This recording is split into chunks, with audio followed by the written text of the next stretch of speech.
Bonjour à toutes et à tous, bienvenue sur la démonstration EasyScope.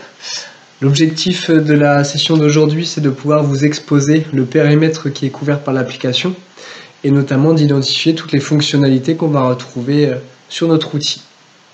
Donc pour rappel, EasyScope, c'est une application qui fonctionne en mode SaaS. Donc concrètement, ça signifie qu'elle est hébergée par nos serveurs. Donc elle est accessible directement depuis un navigateur internet. Donc le fait de fonctionner de cette manière, ça permet d'éviter d'avoir à installer des éléments sur les PC en interne et donc de bénéficier également de l'ensemble des nouveautés et des nouvelles fonctionnalités qui interviennent sur les versions qui sont déployées chaque année. Donc ici pour la démonstration, je vais me connecter sur un jeu de données fictives en me positionnant en tant que responsable d'une société qui puisse être une SIC ou qui puisse être une SCOP. Et donc la première étape, une fois que je remplis mon login mot de passe, c'est d'arriver sur l'interface qui est présente à l'écran et sur laquelle on va pouvoir repérer la notion d'univers. Cette notion d'univers, elle nous a permis de pouvoir scinder de manière thématique ce qui ressort de la gestion des parts sociales. C'est ce qu'on va retrouver sur notre univers capital. Et de l'autre, un univers qui porte plus sur la participation aux bénéfices, donc notre univers intitulé participation. En parallèle de ces deux univers métiers, on a un univers commun qui correspond à la zone de l'application sur laquelle on va retrouver l'ensemble des données qui sont partagées. Donc globalement, ce sont des données relatives aux informations de la société. Je vais commencer par présenter l'univers capital. Et donc la première étape lorsqu'une SCOP ou une SIC souhaite utiliser l'application, pour nous, c'est de lire les statuts de l'entreprise, puisqu'il y a un certain nombre de règles de gestion qui découlent de ce document fondateur.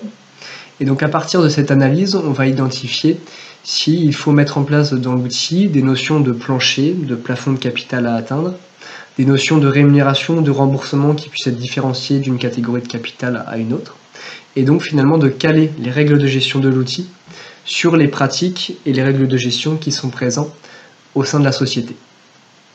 Une fois qu'on aura fait cette étape de paramétrage, on va être en mesure de s'intéresser aux tiers, donc c'est-à-dire les personnes qui vont constituer les associés de l'entreprise.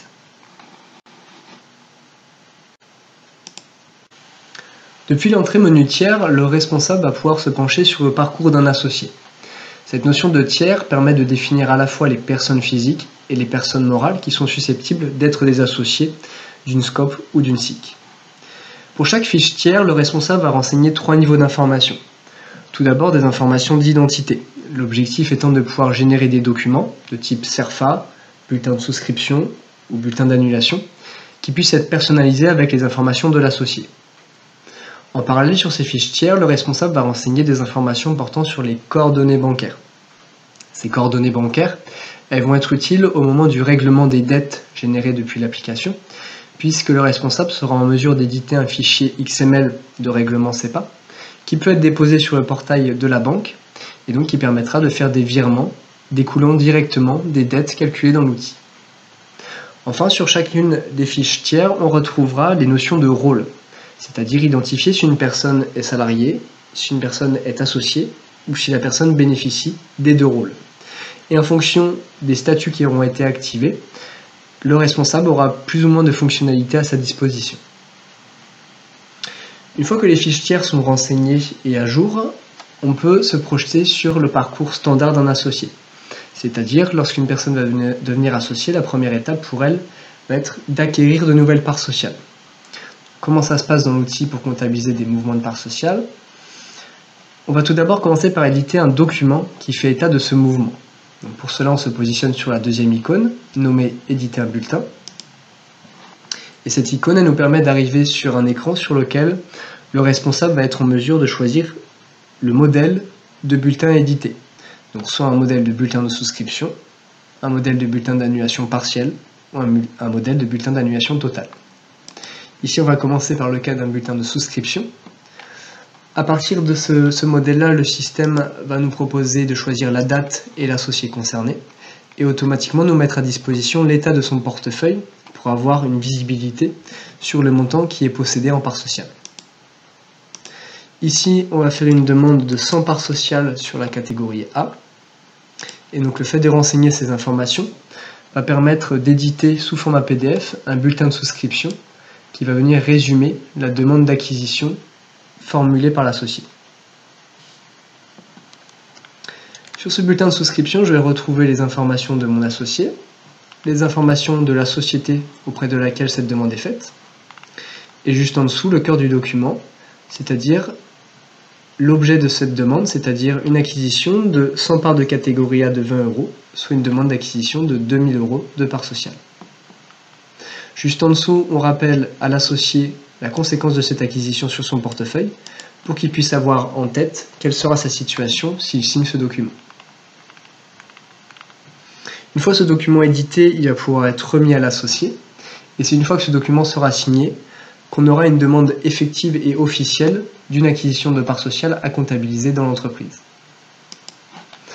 Deux manières de fonctionner lorsque ce document est signé, soit on stocke le document en interne, en physique dans l'entreprise, soit on vous donne la possibilité également de le stocker directement dans l'application, puisque pour chacune des fiches tiers, il y a un onglet dédié à un espace documentaire. Dans le cas présent, je vais consulter celui de Valentine Barbier.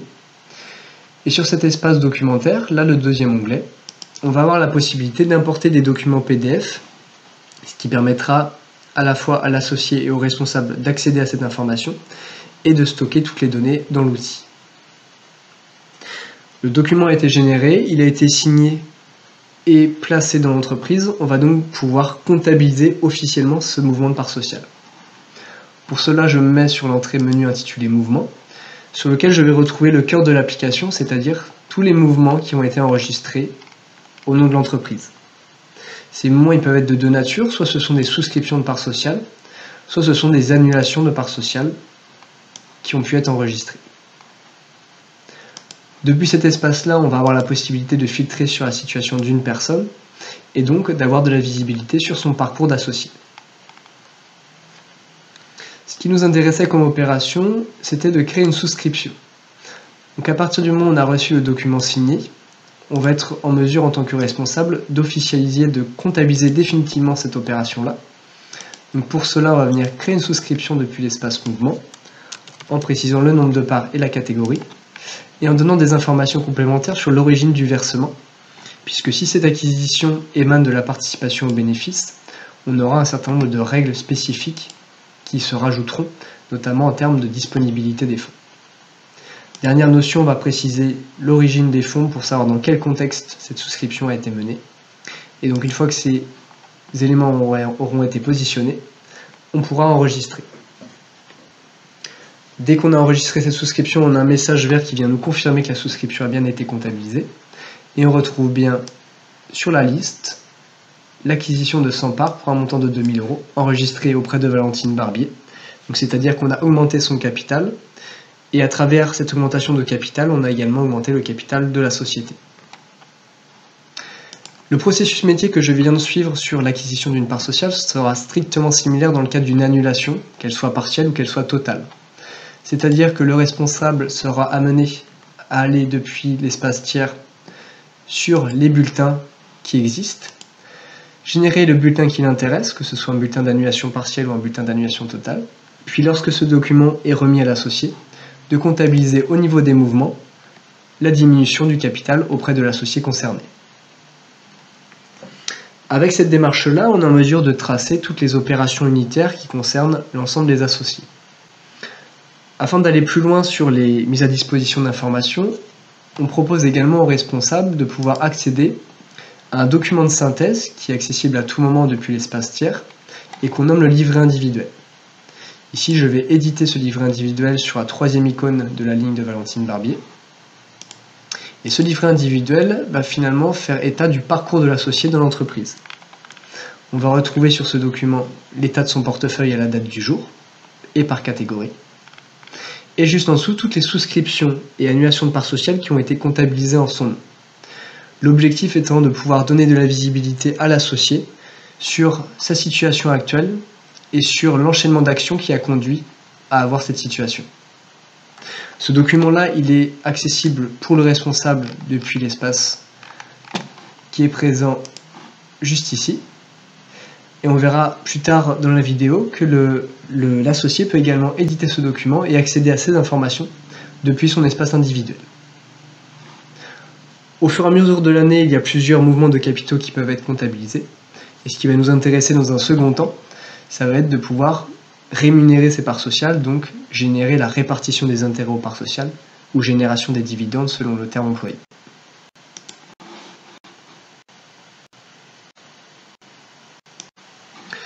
Nous allons ici nous intéresser à la répartition des intérêts aux parts sociales ou répartition des dividendes.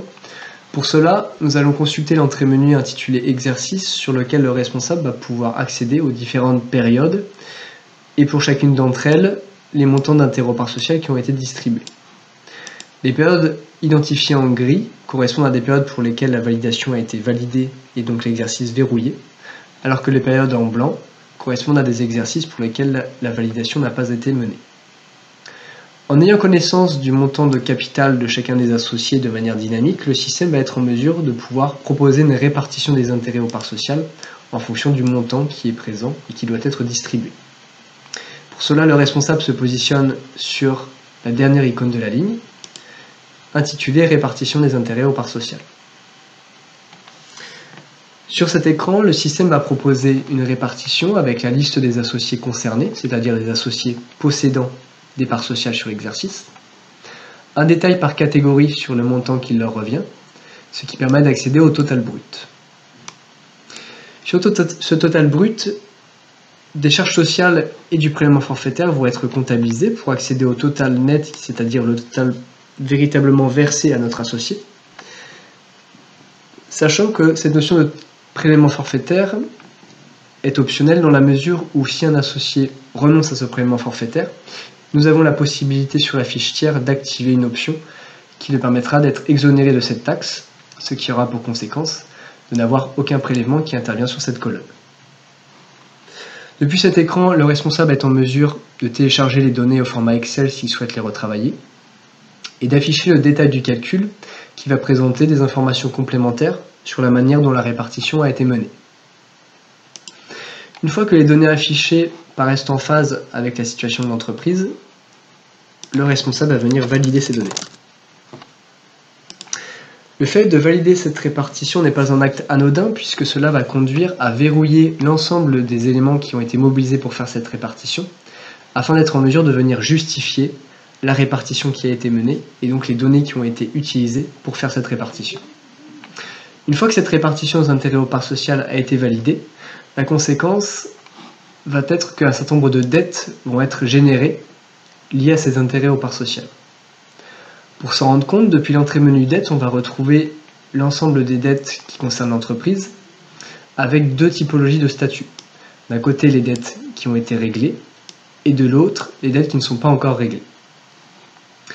Ces dettes peuvent avoir deux origines différentes. Elles sont soit liées aux intérêts aux parts sociales distribuées, soit être liées aux annulations de parts sociales comptabilisées dans l'application. Dans le cas présent, nous allons nous intéresser aux dettes liées aux intérêts aux parts sociales. Et donc, nous allons venir régler la totalité de ces dettes. Pour cela, on les sélectionne, puis le responsable va être en mesure de sélectionner une date de règlement, une typologie de paiement. Ici, nous allons utiliser le paiement SEPA puisqu'il offre un niveau de service supplémentaire.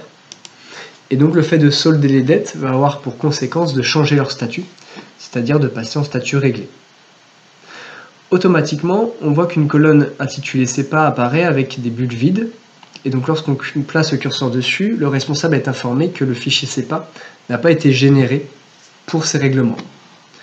Cela signifie qu'il reste au responsable d'éditer le fichier XML depuis l'ensemble des dettes. Pour cela, il vient sectionner les dettes concernées et il va pouvoir générer le fichier XML directement depuis l'interface. Une fois que ce fichier XML est édité, les bulles sont validées, donc le responsable est informé que le fichier a bien été édité et il n'a plus qu'à le déposer sur le portail de la banque pour faire les virements qui correspondent aux montants qui ont été comptabilisés dans l'outil. Si jamais ce fichier est égaré, le responsable a la possibilité de le rééditer. La conséquence, c'est qu'un message d'information va lui être renvoyé pour qu'il ait conscience que ce fichier, un fichier de même nature, a déjà été édité et donc potentiellement positionné sur le portail de la banque. Donc cette alerte permet de l'informer du fait que cette information a déjà été menée par le passé.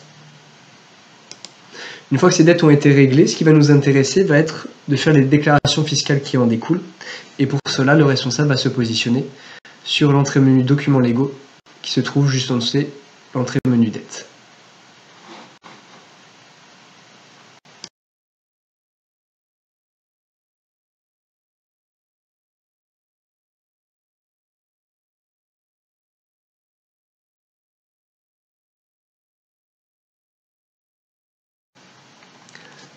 Une fois les dettes liées aux intérêts aux parts sociales réglées, le responsable va être en mesure de faire les déclarations fiscales qui en découlent. Pour cela, il se positionne sur l'entrée menu intitulée Documents légaux, depuis laquelle il va pouvoir sélectionner un exercice et depuis l'onglet Fiscalité, accéder aux déclarations à faire au titre du 2561 et du 2561 ter. Sur cette interface, il va pouvoir retrouver les informations qui concernent sa société et une ligne pour chacun des associés qui a touché des intérêts aux parts sociales. Dès lors, il va pouvoir générer le CERFA 2561 selon deux modalités. La première manière de fonctionner est d'éditer directement le CERFA depuis l'application, ce qui va lui permettre d'accéder au CERFA de chaque associé avec les informations qui correspondent et les cellules à remplir. Le deuxième fonctionnement consiste à générer depuis l'application un fichier de télétransmission et de pouvoir directement générer et déposer le fichier télétransmission sur le portail de la DGFiP pour ne pas avoir à ressaisir les informations des CERFA sur cette interface. Évidemment, si les CERFA 2561 et 2561 ter évoluent dans le temps, ICOSY met à disposition les nouveaux millésimes pour qu'ils correspondent à l'année de déclaration. Ici sur le CERFA 2561, on va retrouver des informations qui concernent la société et juste à côté les informations qui concernent notre associé qui a touché des intérêts aux parts sociales avec les cellules qui correspondent aux intérêts aux parts sociales brutes touchées et au prélèvement forfaitaire qui a été comptabilisé lors de cette déclaration.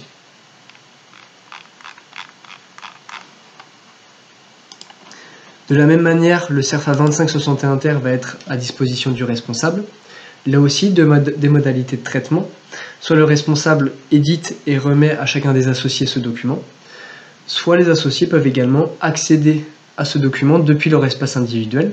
Ils ont la possibilité donc d'éditer ce document sur les exercices passés et donc d'accéder en autonomie à ce justificatif qui peut être demandé en cas de contrôle fiscal pour pouvoir justifier du montant d'intérêt aux parts sociales qui a été touché et du montant de prélèvement forfaitaire qui avait été réglé en amont.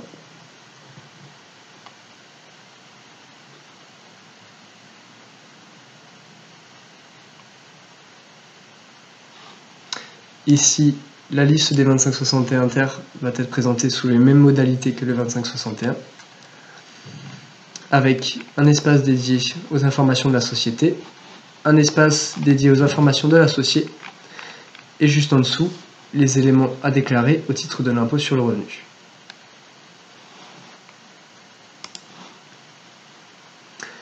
De la même manière que pour les CERFA 2561 et 2561 ter, le CERFA 2777 va être à disposition sur l'application avec une cartouche dédiée aux informations de la société et juste en dessous, deux tableaux qui correspondent aux prélèvements forfaitaires à déclarer et aux intérêts aux parts sociales qui sont soumis aux charges sociales. Ces données-là correspondent aux données qui étaient visionnables sur l'espace répartition des intérêts aux parts sociales.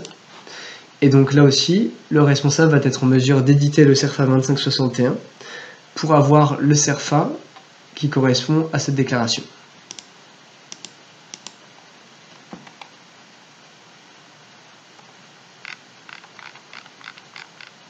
Donc on va retrouver les informations de la société,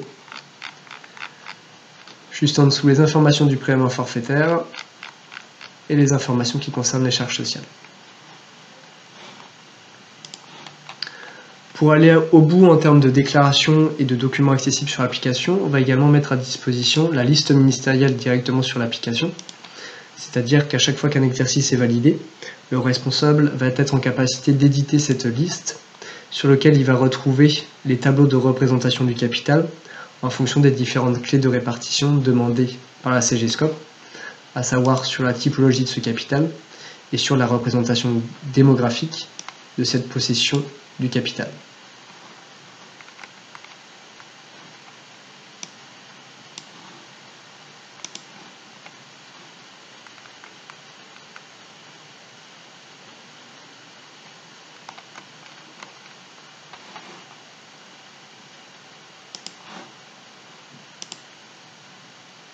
Une fois ces différentes déclarations réalisées, le responsable est allé au bout des actions métiers qui correspondent à la répartition des intérêts aux parts sociales. Et nous allons voir tout de suite qu'il peut avoir un certain nombre de représentations graphiques sur la composition de son capital qui vont porter plus sur la notion de pilotage d'entreprise. Concernant la notion de pilotage d'entreprise, cette notion va prendre forme sur les deux dernières entrées menues présentes sur l'application. La première, portant sur les tableaux de bord, va proposer au responsable un certain nombre de représentations graphiques de la composition du capital. Ces représentations graphiques peuvent faire l'objet de la situation de la société à la date sélectionnée, puisque ces données sont dynamiques. Pour chacune de ces représentations, le responsable dispose d'un certain nombre de souplesse en termes d'affichage, puisqu'il peut décider de la donnée qu'il souhaite mettre en valeur, et notamment adapter les représentations en fonction des communications qu'il souhaite faire. De la même manière, il peut éditer ce document sous format PNG pour des représentations visuelles, ou éditer les données au format Excel s'il souhaite les croiser avec d'autres sources d'informations. De manière complémentaire, on va retrouver également un onglet dédié aux associés pour zoomer sur la situation d'une personne en particulier, ce qui permettra d'avoir les informations nécessaires pour pouvoir répondre à d'éventuelles sollicitations de cette personne. Pour aller un peu plus loin, on va retrouver sur cet espace pilotage les feuilles d'émargement relatives aux associés actifs à une date donnée, mais également un certain nombre de rapports pour avoir des données qui sont plus précises et plus enrichies, notamment pour pouvoir justifier de la composition exacte du portefeuille de l'associé, associé par associé, catégorie par catégorie.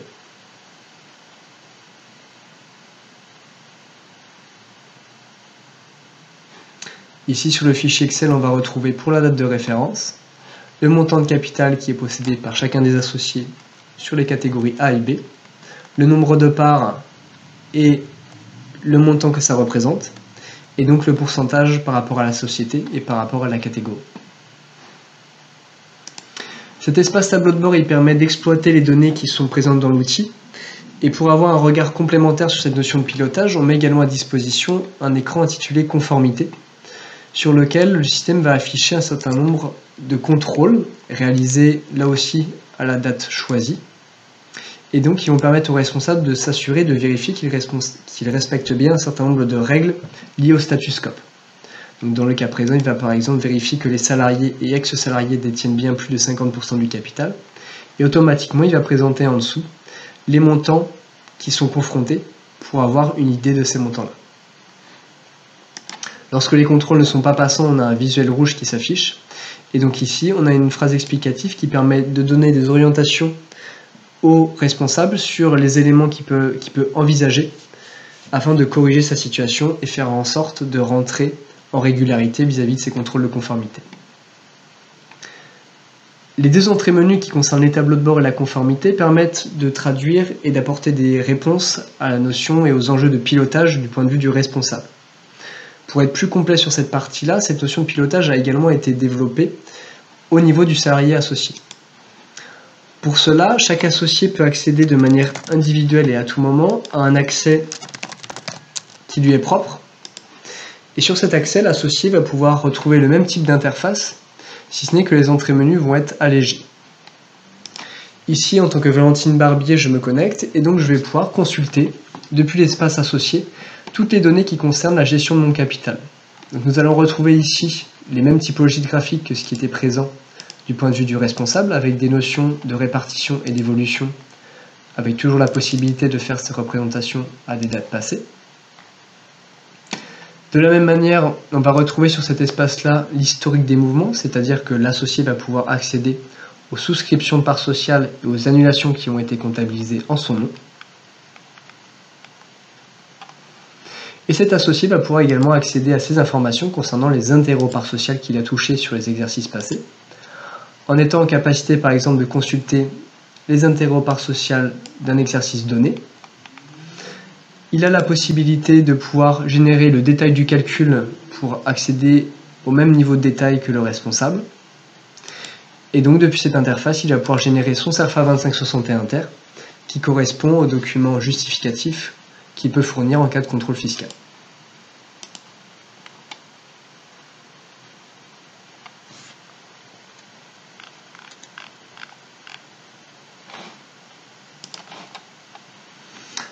Avec cette représentation ici, on voit qu'on s'est attardé à la fois sur la notion de pilotage du point de vue du responsable et du point de vue de l'associé. Et donc on est allé au bout des 3 axes qu'on a souhaité traiter sur la partie capitale concernant EasyScope, à savoir gérer le parcours d'un associé, comptabiliser les opérations de fin d'exercice et mettre à disposition un certain nombre de données de pilotage pour donner plus de visibilité et de transparence à la fois au responsable et à l'associé. Dernier élément sur l'univers capital, on peut retrouver sur l'application EasyScope un certain nombre d'écrans dédiés au SIC. Pour s'en rendre compte, depuis l'entrée menu intitulée Statut, les SIC vont pouvoir créer et personnaliser le nombre de collèges de vote présents dans leur société. De la même manière, elles vont pouvoir déterminer les sous-catégories d'associés qui existent, et ces 2 notions-là vont pouvoir se retrouver sur les fiches tiers. Pour s'en rendre compte, nous allons consulter la fiche tiers de Valentine Barbier. Et donc sur cette fiche tiers, au niveau de la cartouche dédiée au sociétariat, le responsable va pouvoir identifier à quel collège, quelle catégorie et quelle sous-catégorie appartient le tiers, ce qui permettra dans un second temps de pouvoir faire des exports sur ces thématiques-là. Donc ici, Valentine Barbier est enregistrée comme bénéficiaire, raccrochée à la sous-catégorie bénéficiaire Nord et membre du collège membre interne. À partir de ces données-là, le responsable de la SIC va être en mesure, au niveau des tableaux de bord, d'accéder à un certain nombre de représentations visuelles. Pour cela, il suffit de consulter l'onglet SIC, sur lequel il va retrouver des graphiques portant sur ces notions. Donc ici, le responsable va retrouver une représentation de son capital en fonction des catégories d'associés, une représentation en fonction des sous-catégories, avec toujours la possibilité de jouer avec les filtres et les exports, et une représentation des associés par collège de vote. Pour aller un peu plus loin, concernant les SIC, un export spécifique a été ajouté, sur lequel le responsable va pouvoir exporter la typologie et le profil des associés de la SIC, ce qui lui permettra de pouvoir filtrer sur tel ou tel groupe et donc de pouvoir justifier et préciser les personnes qui composent un collège, une catégorie ou une sous-catégorie.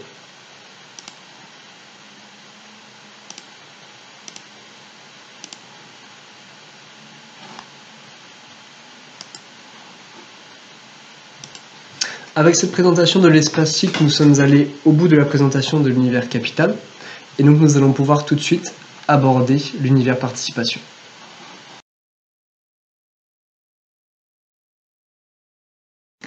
Nous allons maintenant nous intéresser au deuxième univers de l'application, l'univers participation. La première étape sur cet univers va consister à lire et analyser l'accord de participation, qui constitue le document de référence pour déterminer les règles de gestion à paramétrer dans le cadre de la répartition de la participation aux bénéfices. Une fois ce document lu et analysé, le responsable va être en mesure de positionner des règles telles que le fait d'activer une contrainte d'ancienneté pour être intégré à la répartition de la participation aux bénéfices, ou bien le fait de personnaliser les clés de répartition qui seront mobilisées au moment de cette répartition. Une fois cet accord personnalisé, le responsable va être en mesure d'ajouter et de mettre à jour les données des tiers, c'est-à-dire des salariés qui ont travaillé pour l'entreprise et donc qui sont susceptibles d'être intégrés à la répartition de la participation.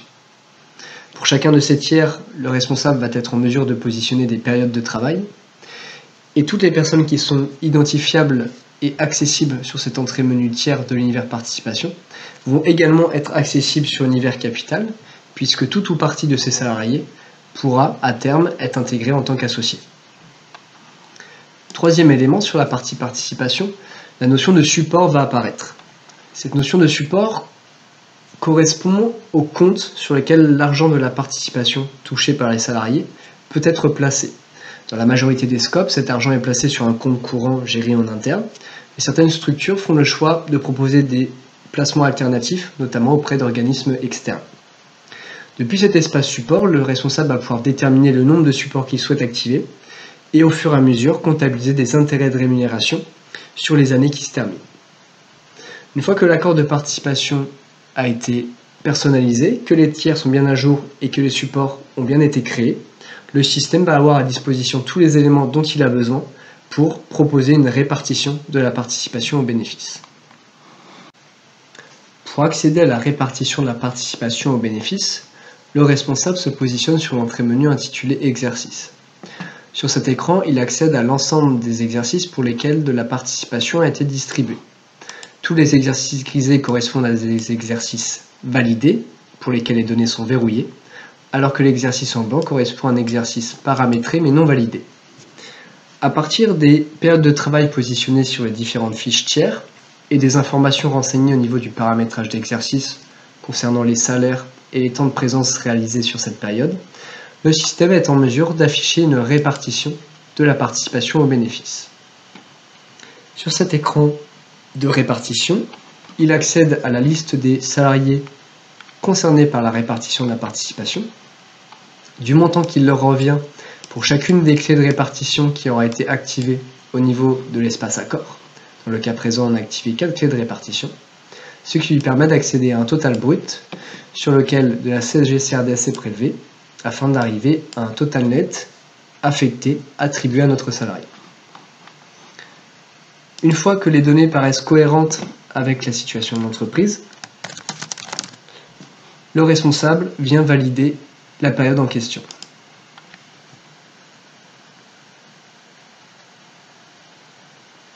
Le fait de valider cette période va consister à verrouiller toutes les données qui ont été mobilisées pour cette répartition de la participation aux bénéfices. Dans le cas présent, lorsque le responsable se repositionne sur cette répartition, il peut toujours accéder au téléchargement Excel des données, à un détail du calcul qui va faire état des moyens mobilisés dans le cadre de la répartition de cette participation. Et en plus de cela, le responsable va accéder aux fiches individuelles, qui sont les documents légaux qui font état du montant de répartition qui revient à chacun des salariés concernés par la répartition de la participation aux bénéfices. Et donc sur chacun de ces documents, les salariés vont retrouver le montant de participation qu'ils possèdent actuellement sur les supports qu'ils ont activés, le montant de répartition qui leur revient au titre de l'exercice et les options d'affectation qui s'offrent à eux. Dans le cas présent, les fiches individuelles vont regrouper tous les salariés concernés par la répartition. On retrouve ici pour Valentine Barbier la situation de son portefeuille à la date du jour, pour les 2 supports activés, les clés de répartition mobilisées pour cette répartition, le montant brut qui lui revient, la CSG-CRDS et donc le total net qu'elle doit affecter, et juste en dessous les options d'affectation qui peuvent être activées ou désactivées au besoin. C'est-à-dire que sur l'espace paramétrage, on aura la possibilité d'activer le fait que les salariés puissent transformer leur participation en part sociale ou le verser immédiatement en fonction des choix qui sont faits par le responsable. Juste en dessous, on retrouvera également les textes légaux qui concernent les déblocages anticipés. Ce document de fiche individuelle est accessible ici du point de vue du responsable pour le distribuer sous format papier, mais ce document peut également être accessible par les salariés directement depuis leur espace personnel. Pour s'en rendre compte, on va ici se connecter en tant que Valentine Barbier et on va tenter de consulter la répartition de la participation pour l'exercice 2020 et également l'accès à la fiche individuelle.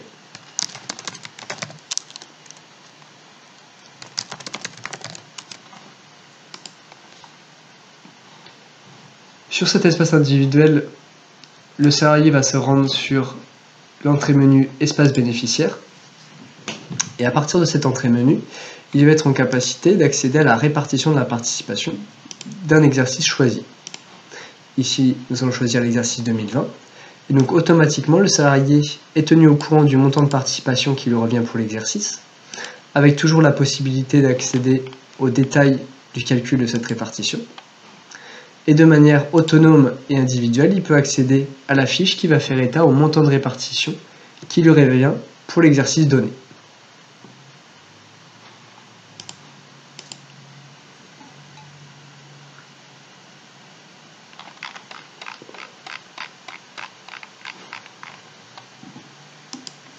En parallèle de ce document, l'application va mettre à disposition un rapport annuel, qui est un document qui va concerner l'ensemble des salariés de l'entreprise et qui va rappeler quelles sont les règles de répartition qui ont été mobilisées pour l'exercice en question, le montant global de participation qui a été distribué et les options d'affectation qui ont été mises à disposition des salariés, ainsi que la liste des personnes concernées par cette répartition de la participation aux bénéfices.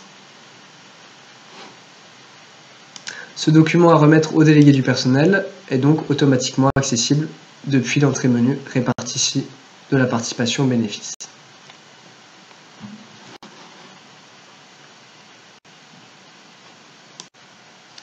Une fois la répartition de la participation aux bénéfices validée, le responsable va s'intéresser à l'affectation de cette participation. Pour cela, il a deux manières de fonctionner.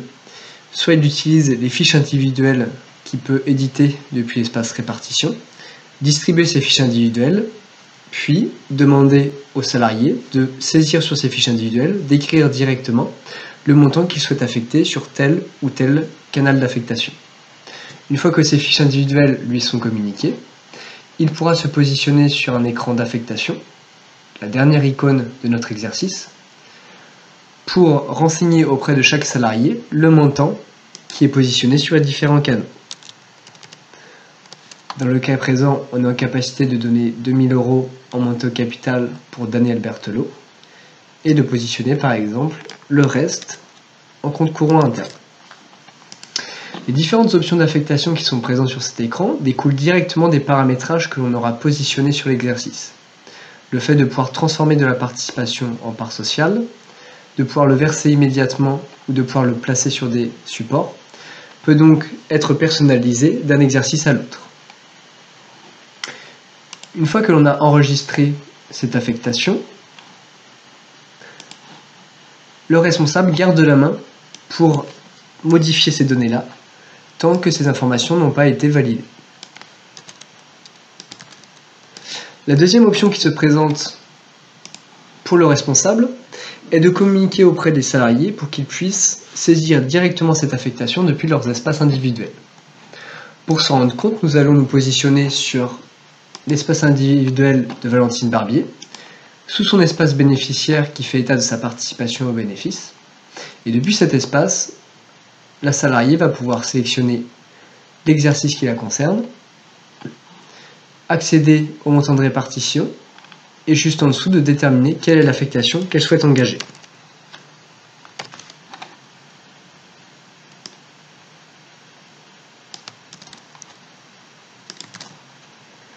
Une fois cette affectation comptabilisée, le responsable va bénéficier automatiquement de cette saisie, puisque lorsqu'il va se reconnecter à son espace affectation, il pourra constater que la saisie a bien été réalisée par Valentine Barbier. Étant garant des chiffres de l'entreprise, le responsable reste en capacité de venir modifier cette affectation si une demande est faite dans ce sens. Ici, je ne vais pas remplir toute l'affectation puisque ce serait particulièrement long. Et si on souhaite voir à quoi ressemble une affectation qui a été réalisée en totalité, on peut s'en rendre compte sur l'exercice 2019, sur lequel on va avoir le détail du montant de participation nette qui revient à chacun des salariés, et donc l'affectation qui a été positionnée pour chacun d'entre eux. Ce qui va nous intéresser maintenant, c'est de savoir que deviennent les fonds qui sont positionnés sur ces différentes options d'affectation. Concernant la montée au capital, pour débuter, l'ensemble des fonds qui sont positionnés ici, au moment de la validation, vont être déversés sur l'univers capital. Pour s'en rendre compte, je vais changer d'univers, revenir sur mon univers capital, et si je me positionne sur l'exercice 2019, sur la deuxième icône intitulée Montée au capital par affectation de PB, je me rends compte que les montants de 1100 € ont bien été repris, ce qui correspond à 55 parts sociales. Automatiquement, lors de l'affectation de la participation au bénéfice, ce système vérifiera avant la validation que les montants positionnés en montée au capital sont bien des montants qui génèrent un nombre de parts entier pour s'assurer qu'il n'y ait aucun reliquat au moment de la création des parts. Une fois que les sommes ont été constatées, le responsable est en mesure de les valider et donc de créer les souscriptions qui en découlent. Pour cela, il choisit la catégorie sur laquelle la souscription va être comptabilisée et la date à laquelle cette souscription est enregistrée. Le fait de créer les souscriptions va générer deux opérations. Tout d'abord, l'édition des bulletins de souscription qui seront disponibles sur l'écran présent en arrière-plan, juste ici. Et dans un même temps, on va retrouver au niveau de notre écran mouvement des souscriptions de typologie participation aux bénéfices, donc qui présentent la particularité d'être bloquées sur une durée de 5 ans, pour l'ensemble des salariés associés qui ont transformé de la participation en part sociale. De la même manière, si je reviens sur mon écran affectation, je peux constater que sur mon exercice 2019, un certain nombre de montants ont été placés en versement immédiat. Cette possibilité d'affectation répond au fait qu'un certain nombre d'accords de participation font état de la possibilité de verser immédiatement les fonds s'ils ne dépassent pas 80 €. Pour savoir comment se comporte l'outil dans ce type de cas de figure, les montants ici de 43,36 € en versement immédiat, au moment de la validation de l'affectation, vont se retrouver automatiquement au niveau des dettes. Dans le cas présent, toutes les dettes de typologie versement-participation correspondent à des montants qui ont été placés sur cette affectation. Dès lors, il reste au responsable de venir sélectionner ces dettes et de venir les régler pour pouvoir s'acquitter des montants qu'il doit régler auprès des salariés qui ont choisi cette option d'affectation.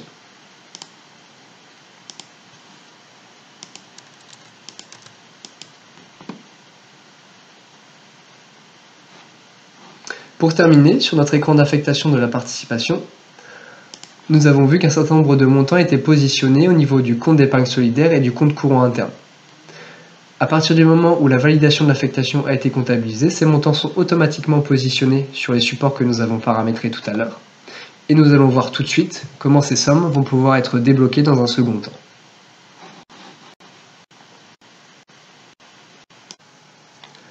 Une fois l'affectation de la participation aux bénéfices validée, les montants qui sont positionnés sur des supports, c'est-à-dire dans le cas présent sur le compte d'épargne solidaire et sur le compte courant interne, vont pouvoir être débloqués par le responsable depuis l'entrée menu intitulée déblocage. Sur cette entrée menu, le responsable va retrouver l'ensemble des déblocages anticipés, des déblocages à terme qui ont été comptabilisés par le passé au nom de la société. Deux typologies de déblocage sont accessibles en bas à droite. Nous allons commencer par le déblocage anticipé. Sur ce déblocage anticipé, le responsable va être en mesure d'identifier, de sélectionner une personne et une date à laquelle comptabiliser le déblocage. Automatiquement, le système va renvoyer l'état de sa participation sur le support sélectionné en identifiant ce qui ressort de la participation, ce qui découle des intérêts échus, c'est-à-dire les intérêts comptabilisés sur des exercices terminés, et ce qui découle des intérêts courus, c'est-à-dire l'argent qui a été placé et valorisé entre le début de l'exercice et la date de déblocage. Étant sur un déblocage anticipé, le système va demander de positionner un motif pour sortir cet argent, ainsi qu'une date de l'événement pour pouvoir raccrocher le déblocage anticipé à l'événement générateur. Une fois ces informations positionnées, le responsable va être en mesure de débloquer les fonds comptabilisés sur ce support.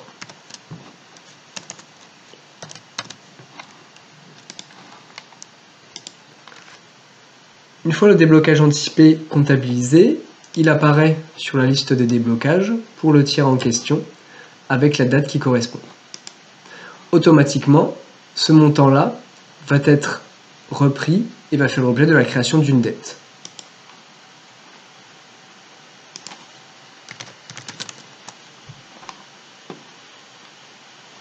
Depuis l'espace dette, on retrouve ici un stand de dette non réglé pour Hugues Laroche, ainsi qu'un déblocage anticipé qui a été comptabilisé en son nom. Pour avoir le détail de ce déblocage, le responsable va être en mesure d'accéder au détail de sa dette, sur lequel il pourra retrouver auprès de l'infobulle le montant des intérêts bruts échus qui ont été débloqués, le montant des intérêts bruts courus qui ont été débloqués, et à ce titre les charges sociales qui portent sur les intérêts qui ont été sortis dans le cadre de ce déblocage. Depuis ce détail de la dette, le responsable est en mesure de comptabiliser un règlement. Et nous allons voir que dans un second temps, il pourra faire la déclaration auprès de l'administration fiscale des montants liés aux charges sociales des intérêts.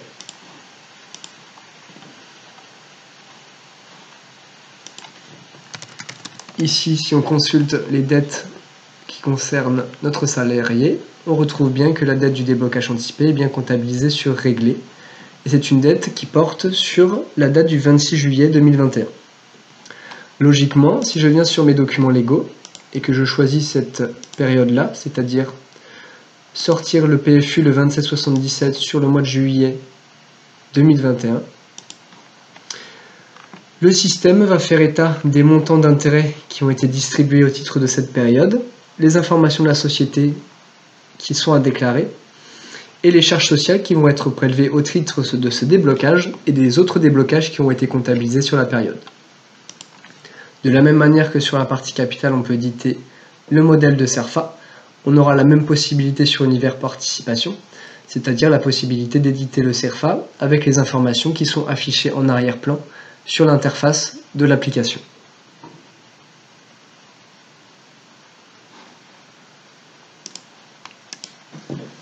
Sur ce PDF, on va retrouver les montants qui sont à déclarer,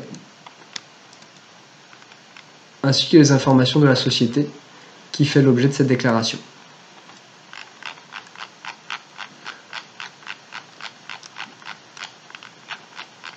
Donc les charges sociales interviennent à cet endroit, avec le montant d'intérêt débloqué et le montant qui doit être versé à l'administration fiscale.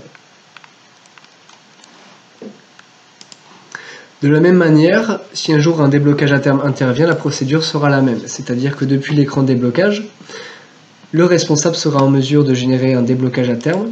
La seule différence avec les modalités du déblocage anticipé, c'est qu'au moment de ce déblocage à terme, le système viendra vérifier que les montants qui sont sortis par le responsable sont bien des montants qui ont été placés sur une durée de 5 années. Pour cela, le système se base sur les dates de disponibilité du montant des différentes lignes. Une fois le déblocage comptabilisé, il se transformera en dette et lors de son règlement, on pourra identifier sur les documents légaux les déclarations fiscales qui doivent être faites dans le cadre du règlement des charges sociales liées aux intérêts débloqués. Maintenant que nous avons fait le point sur l'affectation de la participation, c'est-à-dire identifier les différents canaux, que ce soit la montée au capital par affectation de PB, le versement immédiat et le placement des fonds pour aboutir au déblocage, nous allons voir ensemble de quelle manière la notion de pilotage a été traitée sur cet univers participation. Pour cela, nous allons nous positionner sur l'entrée menu tableau de bord, sur lequel nous allons retrouver des données affichées concernant l'ensemble de la société. Ici, le responsable va avoir de la visibilité sur les montants de participation qui sont placés, avec juste en dessous le détail par exercice des montants qui ont été placés, ce qui ressort des intérêts bruts échus comptabilisés, des intérêts courus versés, et donc ce qui lui permet d'avoir un tableau de bord et un espace de pilotage de sa participation. Juste au-dessus, sur le deuxième onglet, le responsable va être en mesure d'afficher la situation d'un salarié en particulier.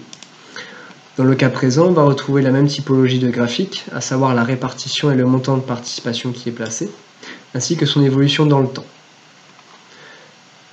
De la même manière que sur l'univers capital, le responsable a la possibilité de choisir les informations qui sont affichées et d'exporter ces données au format PNG ou Excel s'il souhaite les retraiter avec d'autres sources d'informations.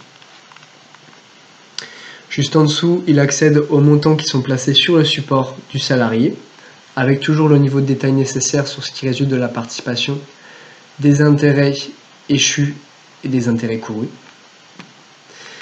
Et deux autres onglets sont mis à disposition pour plus de précision, notamment la possibilité d'avoir le détail des opérations d'un support. Concrètement, cet onglet va permettre de retrouver toutes les opérations qui sont comptabilisées sur le support d'un salarié, et donc de pouvoir justifier du montant qui est placé à la date du jour. Finalement, le montant de son portefeuille ne résulte que d'un ensemble d'actions, soit des opérations de placement de participation ou de placement d'intérêt, ou d'opérations de sortie d'argent de type déblocage à terme ou déblocage anticipé. Pour terminer, le responsable va retrouver sur l'écran disponibilité les montants qui sont placés et disponibles sur les années à venir. Sur cet écran-là, il va pouvoir avoir une visibilité sur sa trésorerie et sur les montants qui sont susceptibles d'être à sortir sur les années à venir. Cette notion de pilotage, elle est accessible du point de vue du responsable, et tout comme sur la partie capitale, elle a été développée sur les espaces individuels. Pour cela, je vais me positionner sur le droit d'accès de Valentine Barbier. Et donc, à partir de ce droit d'accès, je vais être en mesure d'accéder au montant de participation qui est placé dans l'entreprise à la date du jour, son évolution dans le temps, comme on l'a vu tout à l'heure, la possibilité d'accéder à la répartition qui a été comptabilisée sur les années précédentes, ainsi qu'aux affectations qui ont été enregistrées. De cette manière, le salarié est en mesure d'identifier comment cet argent-là a été affecté et utilisé. Et enfin, le salarié va pouvoir retrouver sur son espace individuel le détail de l'argent qui est placé sur un support. Donc dans le cas présent, on a des montants uniquement sur le compte épargne solidaire, ainsi que les déblocages qui ont été enregistrés pour avoir de la visibilité sur les montants qu'elle a déjà sortis.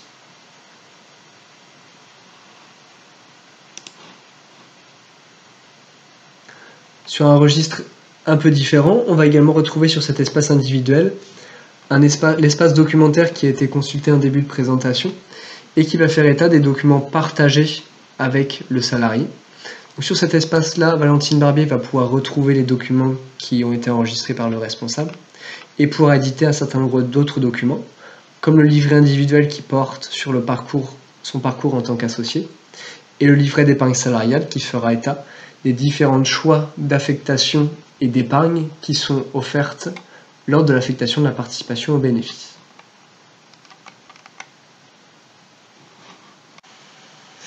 Ici, nous avons terminé la présentation de l'application et de l'univers participation. Donc si on tente de résumer les différentes options et les enjeux qu'on a souhaité traiter avec la création d'EasyScope, on peut les résumer sur 3 axes qui sont vrais à la fois sur l'univers capital et sur l'univers participation. Le premier axe, il va porter sur le fait de pouvoir assurer le parcours d'un associé et d'un salarié, c'est-à-dire avoir de la visibilité sur son passage dans l'entreprise et être en capacité de connaître et de lui donner un certain nombre d'informations et de documents concernant les actes de gestion qui l'ont concerné.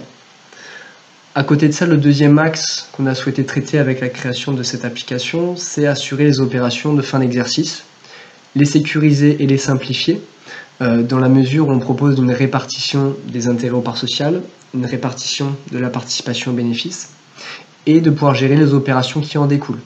C'est-à-dire être en mesure d'affecter ces montants, de pouvoir suivre les dettes qui en découlent et comptabiliser des règlements, et au bout de la chaîne, de pouvoir faire les déclarations fiscales qui en découlent, avec le prélèvement des différentes taxes à adresser à la DGFiP.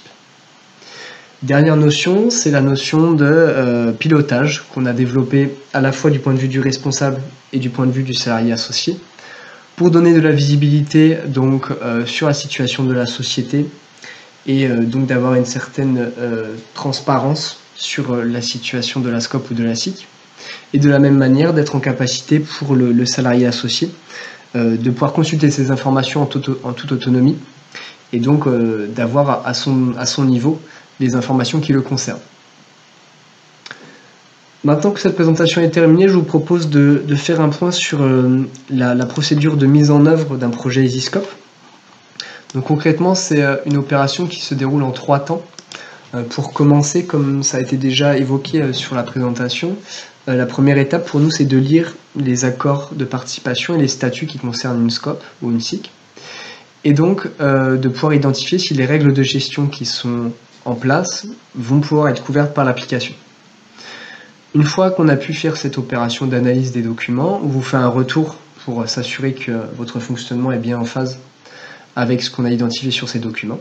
Et donc on va pouvoir passer à la deuxième étape, c'est-à-dire la reprise des données.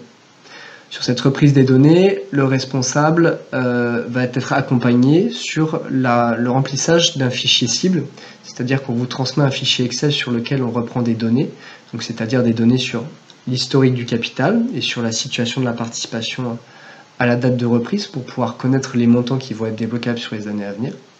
Et donc on vous aide à venir remplir ce fichier cible pour pouvoir alimenter un environnement de test appelé bac à sable sur lequel vous allez pouvoir vérifier la qualité des données qui sont reprises. Une fois que cette étape de reprise de données est terminée, on est en capacité de programmer donc une session de formation. Concrètement, il y a un jour de formation pour maîtriser l'univers capital et un jour de formation pour maîtriser l'univers participation. Et donc à l'issue de cette formation, vous allez être en capacité d'accéder à votre environnement de production, Sachant que sur cet environnement de production, au moment de l'ouverture, on vous met à disposition automatiquement un accompagnement de 5 heures. L'idée, c'est de pouvoir vous accompagner sur les premières répartitions, sur les premières questions que vous pouvez vous poser dans le cadre de la manipulation de l'outil. Voilà, donc cette démonstration, elle avait pour but de vous donner déjà une représentation des fonctionnalités qui étaient présentes dans l'outil. Si jamais vous avez des questions complémentaires, n'hésitez pas à revenir vers nous pour qu'on puisse vous donner des précisions sur le fonctionnement de l'outil ou les possibilités qui sont présentes aujourd'hui. Et vous avez également accès à un certain nombre d'informations sur le site internet. Très bonne journée à vous. Au revoir.